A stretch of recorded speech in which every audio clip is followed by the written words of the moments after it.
Every story hides a secret. Every choice has a consequence. And today's movie will keep you guessing until the very end. Let's dive into the complete recap. An old videotape plays the wedding of Francis and Iris. Everyone is having fun, but Francis' brother Diego doesn't look exactly happy. In the present, the zombie apocalypse has taken over the world, so Francis is driving his family to his parents' home in the countryside. When they finally arrive, Francis enters the house alone at first to check for any danger. In his parents' room, he's devastated to discover that his father has self-deleted because he was infected. Francis takes the gun and the watch before returning to the hallway, where he finds his mother apologizing. It turns out she's become a zombie and bit her husband. Suddenly, she collapses and starts crawling toward her son, repeating the word sorry. Francis has no choice but to shoot her. Afterward, Francis buries both his parents and his family finally gets to enter the house. Iris and the kids decide to take a nap, but the trauma doesn't let Francis sleep. He decides to check the pump outside and he's relieved to confirm that the water is safe to drink, so his sons rush to get some. When they bring the bags to the house, Iris reveals she hid cigarettes with the medicine and starts smoking, which Francis disapproves of. Joshua notices a bar nearby, so Francis agrees to explore it with him. Lucas doesn't want them to go because it may be dangerous, but Francis assures him it's fine and leaves him with his soldier doll and his mother. On the way to the barn, Joshua notices that Francis is now wearing a watch. When they go inside, they're happy to find some chickens, but unfortunately they also find a body. It's one of the servants, who self-deleted because he was bitten too. Francis forces Joshua to get the keys from the body, so Joshua pulls and pulls until the body falls on top of him. The poor boy is terrified, but Francis is unbothered. Joshua rushes to the pump to wash himself, so Iris is worried, but Francis only tells her that they saw a body. Then he gives Lucas a sugar cane he just got from the plantation so he can taste what real sugar is like. In the basement, the couple finds a generator. There's also a small bed and drawings on the wall, a reference to Francis' abusive childhood. He gathers his strength to enter the room and checks the generator, but it has no gas. The bad memories are putting him on the verge of a breakdown, so Iris helps him leave. On the wall, a drawing shows an adult shooting a kid. For dinner, the family has rice and eggs, although Francis makes them pray first. Lucas keeps munching on the sugar cane, so his parents have to force him to drop it. Joshua tries to turn on the radio, but Francis makes him turn it off. Iris wonders what they'll do tomorrow since food won't last forever, so Francis thinks staying is their best option. They have clean water and it's safer than the city.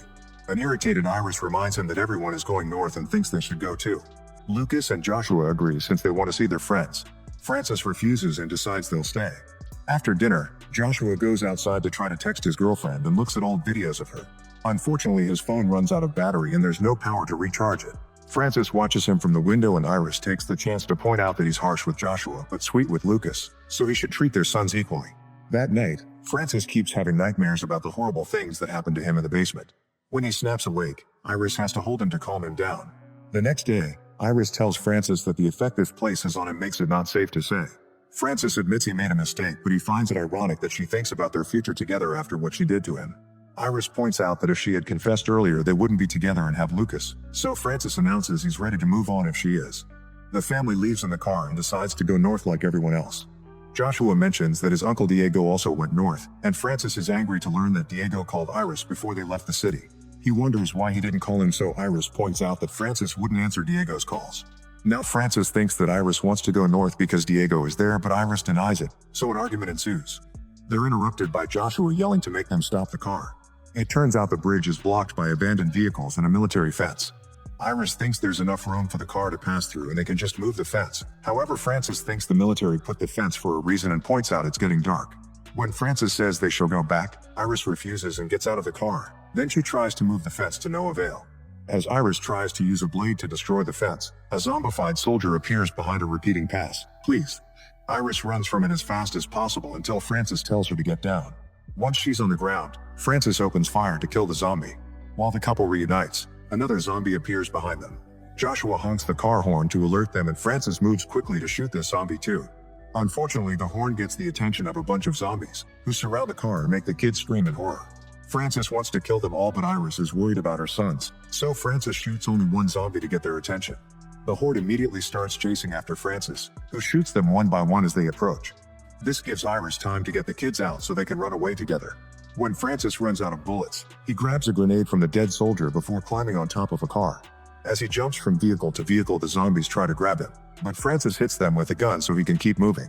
Once he's far enough, he throws the grenade to kill the whole horde with a single explosion.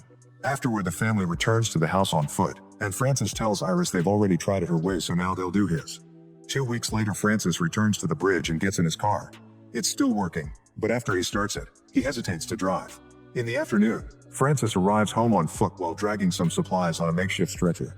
Iris wonders why he didn't bring the car, so Francis says it broke down. Since the supplies include gas, Francis forces himself to go to the basement, where he keeps having visions of his childhood. After filling the generator, he manages to bring power back. He turns on the AC and plays Iris' favorite music. The kids dance with him, but Iris just watches. Later, Francis finds a box of tapes and decides to watch his wedding. Iris notices this, but she walks away. Francis follows her to the kitchen and hugs her gently, convincing her to get naughty on the counter. Meanwhile, Joshua has charged his phone and is getting dirty with his hand while watching videos of his girlfriend.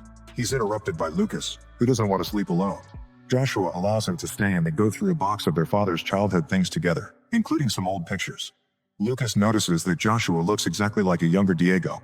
The next morning, Francis tells Iris that he's sorry for hurting her, but now that his horrible family is gone, they can have a second chance. He wants to start a new life on this farm and Iris says okay, but she doesn't answer when he tells her I love you. Then Francis goes to the shed to get some eggs for breakfast and is shocked to find a wild dog. It keeps barking at him, yet Francis still tries to scare it off, so the dog bites his hand. Then it steals a chicken and escapes through a hole it dug into the shed. Since Iris is a nurse, it's easy for her to take care of Francis' wound, but she thinks he should go to the hospital for a rabies shot. Francis slams the table and swears he's fine. Outside, Joshua manages to turn on the radio and hears the words Delta Camp, but sadly the batteries run out and he yells in frustration. When his parents check on him, Iris is excited to hear that Joshua may have a lead, but Francis claims that Joshua was imagining things. During dinner, Iris insists they should search for that Delta Camp and begs Francis to fix the car. However, Francis thinks that judging by the zombies on the bridge, the camp won't be safe. They start arguing and Francis brings up all the death they've seen, like the breakout at Lucas' school. The memory disturbs Lucas, who rushes to his father's arms for comfort. Iris walks away from the table, feeling manipulated. The next morning, Joshua asks Francis if they can turn on the generator again because he wants to play some music. When Francis says no, Joshua wishes for something to do and explains he wants to know who else is out there. Francis snaps and reminds him of what happened at the bridge, wondering if Joshua is brave enough to kill. When Joshua says he is, Francis takes him to the middle of the field and tells him the story of how his father taught him to defend the farm from thieves. After putting a jar on a stick, he gives the gun to Joshua and asks him to practice. Joshua opens fire, but he doesn't hit the target, and the noise makes Francis have more visions of his childhood. Then Francis fixes Joshua's position and gives him a few tips before making him fire again, but it's another miss. Iris and Lucas come to check on all the noise and Francis says that Joshua needs to learn. He keeps pushing the boy with harsh words and ends up yelling at him, so Joshua fires several bullets until one hits the jar. This makes Francis see another vision of his terrifying father. Joshua is crying when he's done, and Francis takes the gun from him while saying he did well. Suddenly a bunch of zombies appear on the field following the sound of the gunshots. The family immediately starts running and the horde chases them. As soon as the family enters the house, they move a chest to block the door before running to hide on the upper floor. Francis peeks over the balcony and sees the zombies surrounding the house. Soon they're breaking the windows and pushing the doors open. At that moment, a car horn begins ringing on the road. When it has the zombies' attention, it drives away as fast as possible and the zombies run after it. In the morning, Francis comes out to find the shed destroyed, all the chickens gone, and the eggs broken. Afterward, he follows the road until he sees the car from last night by the river and discovers that the driver is his brother. Diego explains he's lost his family and Francis has to inform him that their parents are dead too. Then Diego apologizes for hurting Francis and explains he's going north, so he wants Francis and his family to come too, pointing out that the resources won't last forever.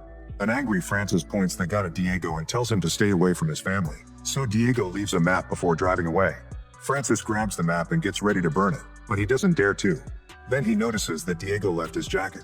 When he goes home, he shows the jacket to Iris and tells her that Diego is dead. Growing more and more paranoid, Francis decides to board up all the windows. Iris lets Joshua smoke with her and says his smile is similar to someone's, but she doesn't say who. Meanwhile, Lucas is trying to kill a fly and follows it to the basement, where he's startled by a zombie at the window. Iris immediately comes to comfort him and assures him that the zombie can't get in. She notices that it's getting weaker and theorizes that soon all the zombies will die, so they'll be able to leave. This is overheard by Francis, who refuses to lose his family. Later on the field, Francis looks for a zombie and chops off his head. Then he smears some zombie blood on his clothes before running back to the house as he screams. His family comes to check on him and he shows them the zombie head, pretending he was attacked. While the kids run back to the house in horror, Francis claims there are still lots of zombies out there, so they must stay inside. In the bedroom, Francis takes off the dirty clothes to take a shower. Joshua sees the map fall out of the pockets, but before he can grab it, Francis returns, so Joshua runs away. In the evening, Francis surprises the family with some music and a shabby Christmas tree. It's only September, but he thinks they deserve something nice. During dinner, Francis asks them what they'd like to get for Christmas. Lucas chooses a bicycle and Joshua says he wants the map he saw in the bedroom, but Francis denies its existence. When Lucas asks for his wish, Francis admits he wants one more child. Iris thinks it's a terrible idea under the current circumstances, and after a short argument, she says her wish is to leave now because they barely have any food. Francis accuses her of not liking her own family and tells the kids that she had considered leaving them even before the outbreak. Iris has a breakdown as she apologizes to her kids and assures them it isn't their fault. Since she wasn't happy, she needed a bit of time away to heal her mind and come back as a better mother for them. Francis snaps and slams the table, demanding the rest of the truth. When Joshua tries to defend his mother, Francis calls him a bastard. It turns out Iris and Diego had an affair and Joshua is actually Diego's son. Iris yells at Francis for doing this in front of the kids and reminds him that she wanted to leave him, not the whole family, because she couldn't stand him anymore. When Iris asks for the map, Francis pulls it out and proceeds to burn it. Iris tries to stop him, but he easily keeps her at bay while the kids cry. Iris slaps her husband before running out of the room. Francis then sits again and tells the children to eat as if nothing had happened. Weeks later, Francis is looking for sugar canes on the field when suddenly he hears some gunshots. He doesn't see anything in the area, but he's still worried, so he goes home with a huge wooden plank and a chain to seal the front door. Francis tells his family that the zombies are still out there, but Joshua calls him a liar because they haven't seen one in weeks. Finally growing brave enough, Joshua accuses Francis of keeping them there by force like his father used to do to him. Slowly losing his mind, Francis insults Joshua and slaps him, getting blood on the watch. He yells that he did everything to keep them safe, so they must stay inside. The tense moment is interrupted by a knock on the door and a male voice. This stranger says he's a soldier and asks for their help. Francis tells him to go away and threatens to shoot him, but Joshua opens the door and an injured Corcuera falls through. Corcuera swears he wasn't bitten and shows them his skin while saying he comes from Delta Camp. His unit went to the city for supplies and on the way back they were attacked by zombies, so now all his friends are dead. Francis thinks this confirms he was right about the zombies being everywhere, but Corcuera says it depends on the area and that there aren't many creatures between the camp and this house. He also reveals he was sent here by Diego, who was also attacked. Iris realizes her husband lied, but Francis says she lied too. When Francis tries to kick Corcuera out, the rest of the family wants to help him. In the end, Francis allows him to stay but locks him up in the basement. In the middle of the night, Joshua wakes Iris up to tell her he's leaving. He can't stand Francis any longer and wants to check if Diego survived the attack. After they hug, Joshua asks her to come too, but Iris must stay for Lucas. The next morning, Francis wakes up after another nightmare about his abusive father. In the kitchen, he finds Iris and Lucas having breakfast with Corcuera, who has recovered from his wound. When Francis asks where Joshua is, Lucas says he doesn't know. Getting suspicious, Francis goes to the front door and finds it open, so he guesses what happened. Furious, he returns to the kitchen and hits Corcuera on the head with a hammer to kill him. Then he tells a terrified Iris that she must stay here before knocking her out. Sometime later, Iris and Lucas wake up in the basement. Iris pounds on the locked door, but it won't even budge. In the kitchen, Francis has breakfast while putting the soldier doll next to the dead body on the table. He's distracted when he hears the wild dog barking outside. Moments later, Francis enters the basement wearing the soldier's uniform and carrying a tray of meat. He invites his family to eat and Lucas wants to grab some, but Iris stops him because she doesn't trust it. Francis eats a bit before throwing the tray on the floor in frustration. While Francis tells them how his dad would get angry at him for not finishing his food, Iris sees the knife that fell from the tray and tries to grab it. However, Francis turns around, so she hides it with her foot. She tells Francis some loving words to keep him distracted, but he says he can't trust her and picks up the knife before leaving. Freaking out, Iris throws the tray at the door before grabbing a metal bar. She uses it to pull off one of the boards from the window. However, she ends up falling and the blow knocks her out. In the middle of the night, Lucas wakes Iris up with an idea. Suddenly he starts screaming, so Francis bursts into the basement to check on him. While Lucas pretends to be sick, Iris stabs Francis in the back. She takes the keys before she and Lucas run out of the room, closing the door right before Francis opens fire. Being down there makes Francis see all the traumatizing memories and have a breakdown. Iris and Lucas run outside only to find a zombified Diego feeding on a body. He repeats the word run before chasing them into the house. Iris tries to climb the stairs, but Diego grabs her legs and makes her fall. As Iris tries to block his bite, Lucas hits Diego with a flashlight. Diego then jumps on Lucas to attack him. Iris immediately throws objects at Diego to distract him and fights him with a chair. Hearing his family screams, Francis desperately pounds on the door until he manages to break the lock to escape. When Diego is about to bite Iris, Francis jumps on him and repeatedly smashes his head with the gun, not stopping until Iris asks him to. Afterward, Francis blames Iris for everything and gets ready to kill her, but he's interrupted by Lucas revealing that he's been bitten. Francis collapses in grief, so Iris has to work alone. After giving Lucas some medicine, she proceeds to chop the bitten arm off to stop the infection from spreading.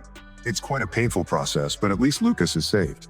Iris says he needs a hospital and a transfusion, so she begs her husband to get the car. Francis runs as fast as possible to make it to the bridge, where he finds Joshua with a gun. Before Francis can explain what happened, Joshua shoots him down.